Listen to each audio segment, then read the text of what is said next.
I'm Breanne Reel, and welcome to the very first event of the North American International Auto Show here in Detroit. Rockwood police investigating what could potentially be the first murder in the city's history. So far, it's being classified as a suspicious death. Investigators made that gruesome discovery at a home on Candace Street early this morning. They're going to win next year. They're going to win the Super Bowl. You know, let's just be real positive here because there's always next year. Scammers now all over rental listings waiting to steal your apartment or rental home deposit. Police say a serial armed robber could be behind 5 robberies at businesses, and it's happened in a matter of days. Early reports show the homicide totals in Detroit for 2017 have been the lowest in decades. And dozens of residents at the Sapphire apartment complex in Southfield are displaced after at least one pipe burst, leaving many without water or heat. And tonight we are learning the complex is extending their offer to pay for hotels while those repairs are completed. Switching gears now, police investigating a deadly shooting on Detroit's east side. And at number 4 tonight, a developing story out of Colorado. A sheriff's deputy shot and killed 4 others wounded after responding to a domestic disturbance call at a suburban Denver apartment complex. ABC's Linda Lopez shares with us the gunman was apparently known by local law enforcement. Well, Stephen, the new report from the FBI shows violent crime here in the D spiked more than 15% last year. A pretty scary stat for many people, but Chief James Craig says it's the issue with how those numbers are calculated. He says crime is actually down.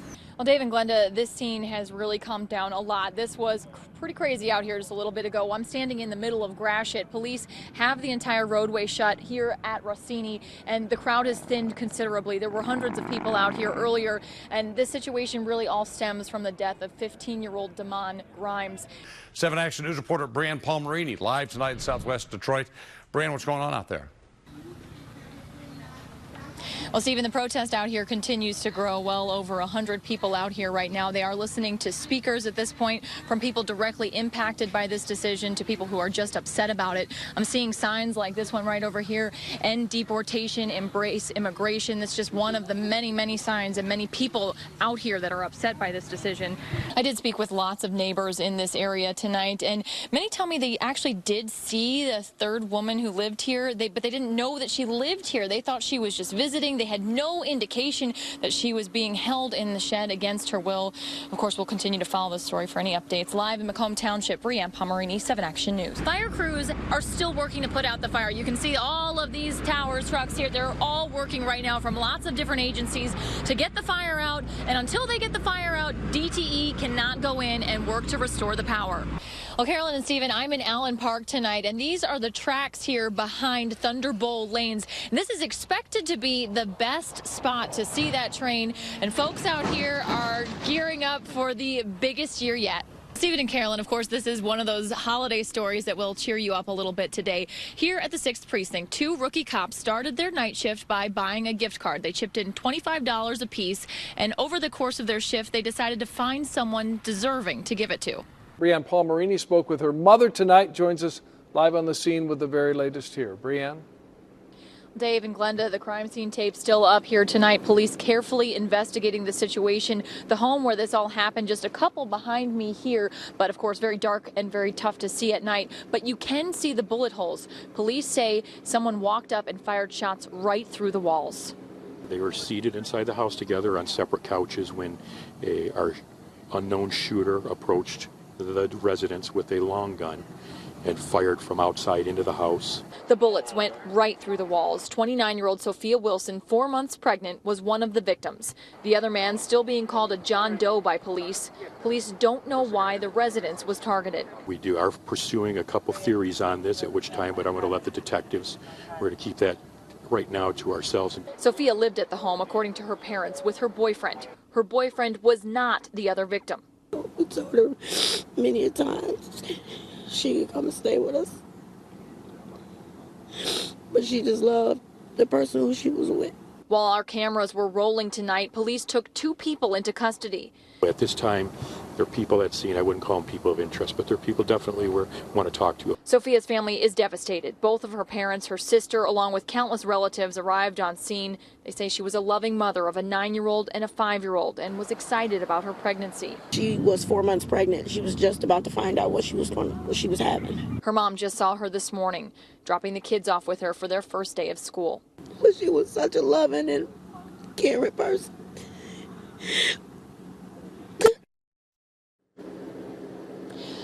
A very sad story tonight. Of course, this investigation still ongoing. Police don't have any exact suspect descriptions, but they're asking anyone who may have seen anything to call police. Live on Southwest Detroit, Breanne Reel, 7 Action News. Well, let's begin with Breanne Reel live along 696 in Southfield. I saw a tweet a moment ago from Michigan State Police. They got the pumps working at least, Breanne. Stephen, they do have the pumps working. MDOT has those pumps working right now, and the water has dropped within the last hour. We know that MSP crews are sending cars in here on the shoulder. This is the first time we're seeing this since 5:30 tonight, so this is a big deal right now. Very slowly cars are coming in off the shoulder, but this water rose fast and caused a lot of issues for drivers. There was a little bit of water in the road. Everybody was making it through okay, and right behind me I heard a boom, and the manhole cover went about 6 feet in the air, and instant water. Don Brass was driving his nearly brand new Corvette when the water rushed up, and he wasn't able to drive away fast enough. His car stalled out. The car sits low, and it sucked air. It sucked water up into the motor, and boom. You know, I've seen 696 flood before, but I've never been in it. Now I got a blown motor and possibly a totaled car. I'm gonna cry later. Police spent the evening closing the ramps and diverting drivers that were already stuck on the highway back out and up entrance ramps. On the eastbound side, drivers are being diverted to the lodge, and on the westbound side, drivers are being diverted to Southfield Road. We're talking to MDOT. We're kind of looking at some type of power outage that may have occurred in the area or affected the pump station. The power outage is making the situation last a lot longer than it would, and police are urging drivers to stay away from floodwaters no matter what. It comes up so fast onto your car. Once it gets over your exhaust pipe, it can just flood your car out, and then you're stuck in there, and then somebody's going to actually have to come save you. As for Don Brass, today was also his birthday. He's hoping his insurance has him covered because his Corvette had to be towed home. Fireman wants to buy it now that it's cheap. Of course, we are now seeing these cars cross the highway here for the first time since around 5:30 or 6 o'clock. Good news there. Law enforcement sending them very slowly here over the shoulder where the floodwaters have receded. MDOT has a pump working. There's a generator going right now, and hopefully the floodwaters here recede very quickly, though more rain on the way. More rain right now could impede that. Of course, stay with 7 Action News. We'll continue to keep you updated on what's happening out here. Live in Southfield, Breanne Reel, 7 Action News. All right, thank you so much, Breanne. The family of 24-year-old Kaya Hobson just devastated tonight. I met with many family members and friends. They say she was just an inspirational young woman, and they're hopeful someone comes forward, someone calls police, so whoever is responsible can face justice. When I say she was perfect, if it was a word better than perfect, she was it. Her cousins and best friends say Kaya, who was about to turn 25 on Friday, was beautiful, motivated, and driven. She was the one who finished nursing school first out of everybody. Like, all her friends are in nursing school. She set the tone. They say Kaya thought of nursing as a calling and followed her dream to become one. She was 22 when she became a nurse. Worked very hard. Today, her family is learning she was gunned down outside of her Sterling Heights apartment, Parkside Apartments. She had just moved in August. She lived on her own. Her family says they have no idea who could have been responsible for her murder. She was hurt outside her home.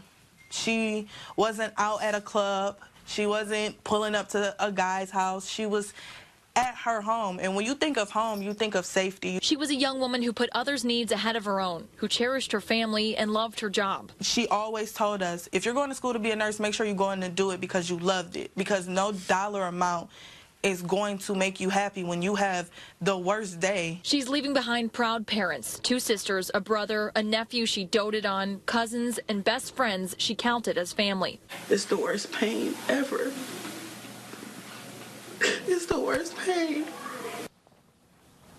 Kaya's family still just simply trying to process that this happened. They're asking anyone with information, even just a small tip could help, to call Sterling Heights Police right away. Live in Sterling Heights, Breanne Reel, 7 Action News. Stephen, I'm here at the Hamtramck Police Department, and residents who live near Lumpkin and Norwalk say they want to see more officers patrolling their neighborhoods so this dangerous driving stops.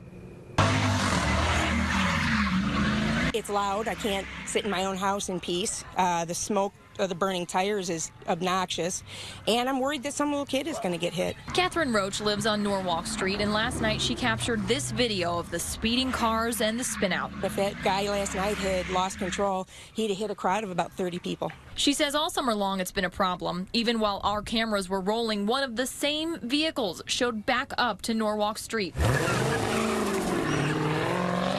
Other neighbors are concerned too. A few of the cars I recognize quite a bit. Alex Orlikowski lives on the corner, and he's also worried someone might get injured. In my opinion, it's not going to stop until someone gets hurt, and that's unfortunate. Roach called police right away last night. They did come out. They did go looking for the drivers. She said she used to see officers patrol a lot more in years past, and she thinks not seeing them is part of the problem. We've hardly seen them at all. And my neighbors, I was asking them, and they said they haven't seen them either. We stopped by Hamtramck PD, but no one was available to comment. But we did see officers patrolling once we went back out to Norwalk Street. And after that, we stopped seeing the vehicle from the Facebook video revving the engine. Hopefully, that means kids in the area won't end up getting hurt. There's always kids running across the street chasing a ball or just running to the ice cream truck and not looking. And you see how parked up it is. You know, you're not going to see them till the last minute, and going that fast, somebody's going to get killed. Again, no official comment here from Hamtramck PD about if or why they're patrolling the areas less or if they've made any arrests. Live in Hamtramck, Breanne Palmerini, 7 Action News. And finally, prepare to be impressed by one of Channel 7's very own. Breanne Palmerini is a reporter, anchor, and an accomplished equestrian competitor. Did I say that right, Breanne? Yes, of course you did. Perfect. Good. Woohoo! Breanne competed in the Cobblestone Farms USEA trials this weekend as a prelim after competing in dressage, cross country, which is what we're watching here, and stadium. Breanne finished 4th, which is huge. And so tell us what happens next, Breanne. Well, we go out, hopefully we're competing in Richland next month, and we're really excited. It was a very big weekend for us, and Robbie is a star. That's Robbie. Yeah, we're all very proud of you. We're so I proud will of read you. your highlights over any of the pros any day. There you go. We are proud of you. Yeah, Congrats. We know it's been a dream for a It while. was a really big accomplishment to make it to this level. And in training Robbie, he was a racehorse, and we took him from racehorse all the way up to this, and he's been great. Love it. With Thanks, you at his Stacey, for side. sharing. It was neat to share that. Thank you. We'll be right back.